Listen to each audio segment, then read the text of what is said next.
ছেলেদের তুলনায় বরাবরই অবহেলিত মেয়েদের ক্রিকেট। গ্রাউন্ড ফ্যাসিলিটি থেকে শুরু করে বেতন কাঠামো সবকিছুতেই বৈষম্যের শিকার নারী ক্রিকেটাররা। শুধু ক্রিকেট বোর্ডেই নয়, আইসিসির ইভেন্টের প্রাইজ মানিতেও ছেলেদের সঙ্গে মেয়েদের ব্যবধান ছিল চোখে পড়ার মতো। বৈষম্য কমাতে শোনা গিয়েছিল নানা উদ্যোগের কথাও। সেটাই এবার বাস্তবায়িত করতে যাচ্ছে আইসিসি। আসন্ন নারী টি-20 বিশ্বকাপ শুরুর আগে মেয়েদের সুখবর দিল ক্রিকেটের নিয়ন্ত্রক সংস্থা। এবারের নারী বিশ্বকাপে ছেলেদের সমপরিমাণ অর্থ পুরস্কার ঘোষণা করেছে আইসিসি। এই ইভেন্টে প্রাইজ মানি বাড়িয়ে বরাদ্দ করা হয়েছে প্রায় 100 কোটি টাকা। নিজেদের ওয়েবসাইটে দেয়া এক বিবৃতিতে বিষয়টি নিশ্চিত করেছে ক্রিকেটের সর্বোচ্চ নিয়ন্ত্রক সংস্থা।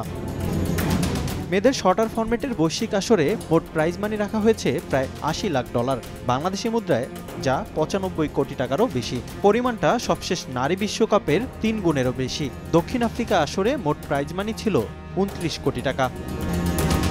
2023 নারী টি-20 বিশ্বকাপে চ্যাম্পিয়ন হয়ে প্রায় 12 কোটি টাকা পেয়েছিল অস্ট্রেলিয়া। তবে সংযুক্ত আরব আমিরাতে চ্যাম্পিয়ন দলের জন্য যা বাড়িয়ে করা হয়েছে প্রায় 28 কোটি টাকা। চ্যাম্পিয়নের সঙ্গে 134% অর্থ পুরস্কার বেড়েছে রানার্স আপ দলের জন্য। আগের আসরে যেখানে রানার্স আপ দল পেয়েছে প্রায় 6 কোটি টাকা, সেখানে এবারের আসরে সেই সংখ্যাটা প্রায় 14 কোটি। আগের তুলনায় লাভবান হচ্ছে সেমিফাইনালে বাদ হওয়া 2 দল। আগে যেখানে সেমি থেকে বিদায় নিয়ে মাত্র 2.5 কোটি টাকা পেত ফাইনালের আক্ষেপ থাকা দলগুলো, সেখানে এখন 2 দলের অ্যাকাউন্টে যুক্ত হবে 8 কোটি করে। এছাড়া 9 নম্বর ও 10 নম্বরে থাকা 2 দল পাচ্ছে 1.5 কোটিরও বেশি করে। আর পঞ্চম থেকে অষ্টম এই 4 দল পাবে 3 কোটি টাকা প্রাইজ মানি।